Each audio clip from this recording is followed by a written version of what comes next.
मोहने येथील एनआरसी कंपनीच्या जागेवर अदानी समूहाकडून सिमेंट ग्राइंडिंग प्रकल्प उभारला जाणार आहे. मात्र या प्रकल्पाला स्थानिक नागरिक तसेच सर्व पक्षीय विरोध होत आहे. आज महाराष्ट्र प्रदूषण नियंत्रण मंडळातर्फे प्रकल्पावर घेतलेल्या हरकतींची जनसुनवाणी घेण्यात आली. यावेळी अनेक पक्षातील पदाधिकारी आणि स्थानिक नागरिक उपस्थित होते. या प्रसंगी शिवसेना शिंदे गटाचे माजी नगरसेवक मयूर पाटील उपस्थित होते. त्यांनी या सिमेंट ग्राइंडिंग प्रकल्पाला विरोध दर्शविला आहे. ही फिक्स जनसुनवाणी असल्याचा आरोप मयूर पाटील यांनी केला. तसेच यापुढेही प्रकल्पाला आमचा विरोध कायम राहणार असल्याचं पाटील यांनी म्हटले आहे. आणि कशा प्रकारे विरोध दर्शवला? गेल्या महिन्यामध्येच वर्तमानपत्रामध्ये बातमी वाचली होती की आपल्या एनआरसी कंपनीत जी पहिले कामगारांसाठी एनआरसी कंपनी होती ती बंद करून आता तिथे नवीन सिमेंट फॅक्टरी बनवण्याचा घाट या अदानी कंपनीने इथे घातलेला आहे.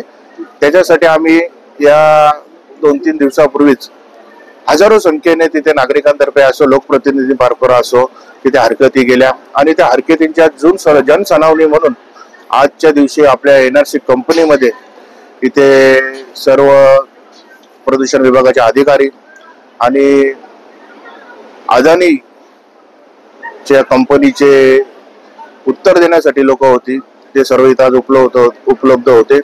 खरंच मी या सर्व परिसरातील सर्व भूमिपुत्र असो सर्व नागरिक असो सर्व पक्षातील कार्यकर्ते असो पदाधिकारी असो सर्वांचं अभिनंदन करेल का सर्वांनी एकत्र होऊन आज या सिमेंट फॅक्टरीला इथे विरोध केलेला आहे.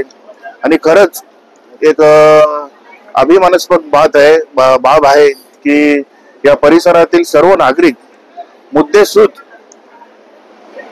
जे हरकती आहेत जे मुद्दे आहेत आणि का विरोध करायला पाहिजे त्या पद्धतीमध्ये आज इथे उपस्थित होऊन फायटिंग करून त्यांनी प्रशासनाविरुद्ध इथे जनजागृती केलेली आहे.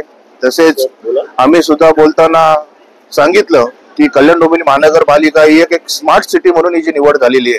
अशा स्मार्ट सिटीमध्ये आणि अशा लोकवस्तीमध्ये असा प्रोजेक्ट राबवणे म्हणजे लोकांच्या जीवाशी खेळणेच आहे.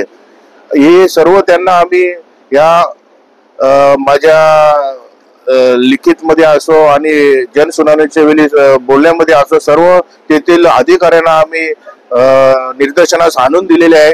तसेच माझा कामगार वर्ग आहे जो वर्षानुवर्ष एनआरसी कॉलनीमध्ये राहतो आणि त्यांचे सुद्धा देणी दिलेली नाहीत त्यांचे सुद्धा वाद चालू आहेत आणि इथे हा प्रोजेक्ट राबवून त्यांच्याशी पण जीवाशी खेळलेच आहेत.